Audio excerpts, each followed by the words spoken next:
Hello everyone, welcome back to our channel. నేను మీ కల్పన. ఇవాల్టి మన స్పెషల్ రెసిపీ వచ్చేసి చికెన్ ఫ్రైడ్ రైస్. అచ్చంగా స్ట్రీట్ స్టైల్లో ఎలా ప్రిపేర్ చేసుకోవాలో రెడీ చేసి చూపించబోతున్నాను. అన్నీ ఇంట్లో ఉండే మసాలాస్తోనే చాలా క్విక్ అండ్ ఈజీగా అలాగే హైజీనిక్గా ప్రిపేర్ చేసేసుకోవచ్చు. టేస్ట్ అయితే అద్దరిపోతుంది. ఈ విధంగా ఫ్రైడ్ రైస్ ప్రిపేర్ చేసి పిల్లలకైనా పెద్దవాళ్ళకైనా ఇచ్చామంటే వేడివేడిగా సర్వ్ చేస్తే చాలా ఇష్టంగా తింటారు. ఇక లేట్ చేయకుండా ఈ చికెన్ ఫ్రైడ్ రైస్ని ఎలా ప్రిపేర్ చేసుకోవాలో చూసేద్దాం. ఈ చికెన్ ఫ్రైడ్ రైస్ కోసం నేను ఇక్కడ వచ్చేసి 300 గ్రామ్స్ బోన్లెస్ చికెన్ని తీసుకున్నాను. ఆల్రెడీ చిన్న ముక్కల కింద కట్ చేపించేసి తెచ్చుకున్నాను అనమాట. ముక్కలు ఈ విధంగా కట్ చేపించేసుకొని అలాగే నేను వాష్ చేసి పెట్టేసుకున్నాను. వీటిని బౌల్లోకి వేసేసుకుందాం. ఇందులోకి బైండింగ్ కోసం ఒక 2 టేబుల్ స్పూన్ల వరకు కార్న్ఫ్లోర్ని వేసుకోండి. అండ్ అలాగే రుచికి సరిపడా సాల్ట్. ఇప్పుడు ఇందులోకి 1 స్పూన్ వరకు కారం, ఒక 1 స్పూన్ వరకు ధనియాల పొడి, ఒక 1 స్పూన్ వరకు గరం మసాలా, అలాగే 1 స్పూన్ వరకు అల్లం వెల్లుల్లి పేస్ట్, ఒక 1 టేబుల్ స్పూన్ వరకు నిమ్మరసాన్ని కానీ వేసుకొని ఈ మసాలాస్ అన్ని చికెన్కి బాగా పట్టేలాగా మసాజ్ చేసుకోండి. ఈ మసాజ్ అనేది ఒక 5 నుంచి 10 నిమిషాల పాటు చేసుకున్నామంటే చికెన్కి ఈ మసాలాస్ అన్నీ కానీ చక్కగా పట్టేస్తాయి. ఫైనల్గా ఇప్పుడు ఇందులోకి ఒక కోడిగుడ్డుని పగలగొట్టేసి వేసుకోండి. కొంతమంది ఓన్లీ వైట్ని మాత్రమే వేసుకుంటూ ఉంటారు. నేను ఇక్కడ హోల్ ఎగ్ మొత్తాన్ని ఇందులో వేసేసుకుంటున్నాను. ఇది వచ్చేసి బైండింగ్ కోసం బాగా పనిచేస్తుంది. ఈ విధంగా బాగా మసాలాస్ అన్నీ పట్టించేసి చికెన్ని మీకు టైం ఉంటే ఒక అరగంట పాటు రెస్ట్ ఇవ్వండి. టైం లేదు అనుకునే వాళ్ళు వెంటనే కానీ ఫ్రై చేసేసుకోవచ్చు. వచ్చేసి అరగంట పాటు చికెన్ని ఇట్లాగే వదిలేసాను. అరగంట తర్వాత చూసుకున్నట్లయితే చూసారు కదా, చికెన్ అనేది చాలా చక్కగా మ్యారినేట్ అయ్యింది. ఇప్పుడు మనము ప్యాన్లోకి సరిపడా ఆయిల్ని వేసుకొని ఈ చికెన్ ముక్కల్ని క్రిస్పీగా అయ్యే వరకు ఫ్రై చేసేసి తీసుకుందాం. ఆయిల్ వచ్చేసి మరీ ఎక్కువగా ఏం తీసుకోని అవసరం లేదనమాట. చికెన్ ముక్కలు మునిగే వరకు కొద్ది కొద్దిగా యాడ్ చేసుకుంటూ ఫ్రై చేసుకోవచ్చు. నేను ఇక్కడ ఒక 4 నుంచి 5 స్పూన్ల వరకు ఆయిల్ని తీసుకున్నాను. ఆయిల్ బాగా వేడెక్కిపోయింది. ఇప్పుడు ఇందులోకి చికెన్ ముక్కల్ని ఒక్కొక్కటిగా స్లోగా డ్రాప్ చేసేసుకుందాం. మనం తీసుకున్న ఈ చికెన్ ముక్కల్ని 2 సార్లుగా ఫ్రై చేసుకోవాలి. ఇప్పుడు ఒకసారి వేసుకున్నాం కదా, కొద్దిగా ఫ్రై అవనిచ్చి స్లోగా వేరే సైడ్కి టర్న్ చేసుకొని వేరే సైడ్ కానీ క్రిస్పీగా అయ్యే వరకు ఫ్రై చేసి తీసుకోండి. ఈ ప్రాసెస్ అంతా కానీ మీడియం టు లో ఫ్లేమ్లోనే చేసుకోవాలి. హై ఫ్లేమ్లో పెట్టుకున్నట్లయితే పైన త్వరగా కలర్ వచ్చేస్తుంది, లోపల పచ్చిగానే ఉండిపోతుంది. నేను వచ్చేసి ఈ చికెన్ ముక్కల్ని మీడియం టు లో ఫ్లేమ్లోనే 10 నిమిషాల పాటు వేయించుకున్నాను. ఒకసారి వేగడానికి 10 నిమిషాలు టైం పట్టిందనమాట. మీరు తీసుకునే చికెన్ ముక్కల సైజుని బట్టి టైం అనేది అడ్జస్ట్ చేసుకోవాలి. ఒకవేళ పెద్ద ముక్కలను తీసుకుంటే ఇంకాస్త టైం అనేది ఎక్కువ పడుతుంది. నేను చిన్నవే తీసుకున్నా కాబట్టి నాకు ఒక 10 నిమిషాల లోపలే ఇవి ఫ్రై అయిపోయాయి అనమాట. చూసారు కదా, చక్కగా ఫ్రై అయ్యి మంచి కలర్లోకి వచ్చేసాయి.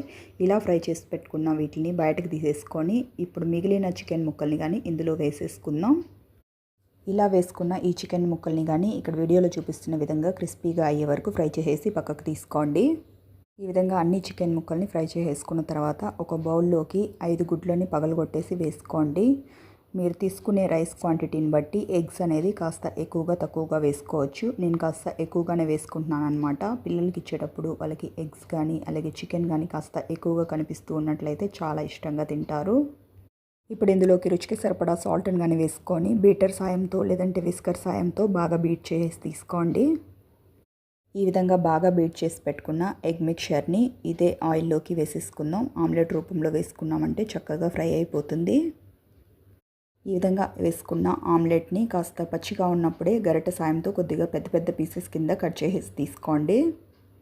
ఎప్పుడైనా సరే ఫ్రైడ్ రైస్లోకి ఎగ్ పీసెస్ అనేది కాస్త పెద్దగా ఉంటేనే ఫ్రైడ్ రైస్ తినడానికి అలాగే చూడడానికి చాలా బాగుంటుంది. ఈ విధంగా ఫ్రై చేసి పెట్టుకున్న ఈ ఎగ్ ఫ్రైని ప్లేట్లోకి తీసేసుకొని రెడీగా పక్కకు పెట్టుకుందాం. ఇప్పుడు ఇదే ఆయిల్లోకి సన్నగా కట్ చేసి పెట్టుకున్న వెల్లుల్లి తరుగు అలాగే ఉల్లిపాయ తరుగుని మీకు నచ్చినంత వేసుకోండి. ఎక్కువగా ఇష్టపడే వాళ్ళు ఎక్కువగా వేసుకోవచ్చు. నేను ఇక్కడ ఒక ఉల్లిపాయ అలాగే ఒక వెల్లుల్లిని రెబ్బల కింద కట్ చేసుకొని చిన్న ముక్కల కింద కట్ చేసి వేసుకున్నాను. ఇప్పుడు ఇందులోకి రుచికి సరిపడా సాల్ట్ని కానీ వేసుకుందాం. సాల్ట్ అనేది చూసుకొని వేసుకోవాలన్నమాట. ఆల్రెడీ మనం రైస్లో వేసుకొని కుక్ చేసుకుంటాం కదా, అలాగే మనము ఇందులో సాసెస్ కానీ వేస్తాం కాబట్టి సాసెస్లో కానీ ఉప్పు అనేది ఉంటుంది. ఇప్పుడు ఇందులోకి ఒక 1/2 స్పూన్ వరకు పసుపును కానీ యాడ్ చేసుకొని బాగా మిక్స్ చేసుకుంటూ ఉల్లిపాయలు పచ్చివాసన పోయే వరకు ఫ్రై చేసేసి తీసుకుందాం. ఇప్పుడు ఇందులోకి ఒక 1/2 కప్పు వరకు క్యాబేజీ తరుగు అండ్ అలాగే ఒక 1/2 కప్పు వరకు క్యాప్సికమ్ ముక్కలు అలాగే ఒక 1/2 కప్పు వరకు క్యారెట్ ముక్కల్ని కానీ యాడ్ చేసుకోండి. అండ్ అలాగే ఇప్పుడు ఇందులోకి 1 టేబుల్ స్పూన్ వరకు సోయా సాస్, ఒక 1/2 టేబుల్ స్పూన్ వరకు గ్రీన్ చిల్లీ సాస్, ఒక హాఫ్ స్పూన్ వరకు కారాన్ని వేసుకుంటున్నాను. మీరు కారం ప్లేస్లో కావాలైతే రెడ్ చిల్లీ సాస్నైనా వేసుకోవచ్చు. ఒక హాఫ్ స్పూన్ వరకు ధనియాల పొడి, హాఫ్ స్పూన్ గరం మసాలా, ఒక హాఫ్ స్పూన్ వరకు మిరియాల పొడిని కానీ యాడ్ చేసుకొని బాగా మిక్స్ చేసుకుంటూ హై ఫ్లేమ్లోనే 1 నిమిషం పాటు టాస్ చేసుకున్నామంటే వెజిటేబుల్స్ అన్నీ కానీ చక్కగా ఫ్రై అయిపోతాయి. ఈ వెజిటేబుల్స్ ఫ్రై అయ్యే లోపల ముందుగా ఫ్రై చేసి పెట్టుకున్న చికెన్ ఉంది కదా, వాటిని మీకు కావాల్సిన విధంగా చిన్న చిన్న ముక్కల కింద కట్ చేసేసి తీసుకోండి. మనం కావాలైతే ఇట్లాగే మనం ఆల్రెడీ ఫ్రై చేసుకున్న వాటినైనా వేసుకోవచ్చు. స్ట్రీట్ స్టైల్లో ప్రిపేర్ చేస్తున్నాం కాబట్టి వాళ్ళు ముక్కల కింద కట్ చేసేసి వేస్తారనమాట. నేను కానీ అదే ప్రాసెస్ ఫాలో అవుతున్నాను.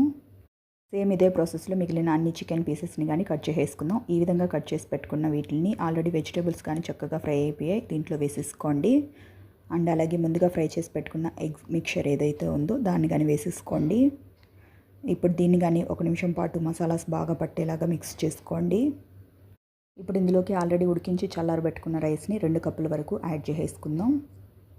అలాగే ఫ్రైడ్ రైస్లోకి కలర్ఫుల్గా కనపడడానికి స్ప్రింగ్ ఆనియన్స్ అలాగే కొద్దిగా కొత్తిమీర తురుమును వేసుకుంటున్నాను. కొన్ని వచ్చేసి పక్కకు పెట్టుకుందాం పైన గార్నిషింగ్ కోసం. ఇప్పుడు ఈ మసాలాస్ చికెన్ ఎగ్ ఈ రైస్కి బాగా మిక్స్ అయ్యేలాగా కిందికి పైకి బాగా మిక్స్ చేసుకోండి. చూసారు కదా ఫ్రెండ్స్, చికెన్ ఫ్రైడ్ రైస్ని మనము స్ట్రీట్ స్టైల్లో ఎంత ఈజీగా అలాగే హైజీనిక్గా ఇంట్లోనే ప్రిపేర్ చేసుకున్నాము. టేస్ట్ అయితే అద్దరిపోయింది. మీరు మీ ఇంట్లో తప్పకుండా ట్రై చేసి మీ ఇంట్లో వాళ్ళకి పెట్టి చూడండి, వాళ్ళకి చాలా అంటే చాలా నచ్చుతుంది. ఇలా రెడీ చేసి పెట్టుకున్న ఈ చికెన్ ఫ్రైడ్ రైస్ని సర్వింగ్ బౌల్లోకి తీసేసుకుందాం. ఇప్పుడు దీనిపై నుంచి కొద్దిగా కొత్తిమీర అలాగే స్ప్రింగ్ ఆనియన్స్తో గార్నిషింగ్ చేసేసి తీసుకోండి. ఇలా ప్రిపేర్ చేసి పెట్టిన దీన్ని వేడివేడిగా పిల్లలకైనా పెద్దవాళ్ళకైనా ఇచ్చి చూడండి, చాలా అంటే చాలా ఇష్టంగా తింటారు. అచ్చంగా స్ట్రీట్ స్టైల్లో చాలా పర్ఫెక్ట్గా వచ్చింది. ఇలా రెడీ చేసి పెట్టుకున్న ఈ చికెన్ ఫ్రైడ్ రైస్ని మీరు ఒత్తిగా అయినా తినచ్చు, లేదంటే రైతా ఉల్లిపాయలతో సర్వ్ చేసుకున్నారంటే చాలా టేస్టీగా ఉంటుంది. ఫ్రెండ్స్ చూసారు కదా, స్ట్రీట్ స్టైల్ చికెన్ ఫ్రైడ్ రైస్ని మనం ఎంత ఈజీగా అలాగే హైజీనిక్గా ఇంట్లోనే ప్రిపేర్ చేసుకున్నాము. మా ఇంట్లో వాళ్ళకైతే చాలా అంటే చాలా నచ్చేసింది. మీరు ఈ రెసిపీని తప్పకుండా ట్రై చేసి మీకు ఎలా వచ్చిందో కమెంట్ సెక్షన్లో తెలియజేయండి. అంతేకాకుండా ఇలాంటి మరెన్నో క్విక్ అండ్ ఈజీ రెసిపీస్ కోసం వెంటనే మన ఛానల్ని సబ్స్క్రైబ్ చేసుకొని పక్కనే ఉన్న బెల్ బటన్ని ప్రెస్ చేసి ఆల్ అనే ఆప్షన్ని సెలెక్ట్ చేసుకోండి. ఇలా చేయడం వల్ల ఇకపై నేను పెట్టే వీడియో నోటిఫికేషన్స్ అన్ని మీ హోమ్ పేజ్లోకి వస్తాయి. Thank you for watching friends. Okay bye.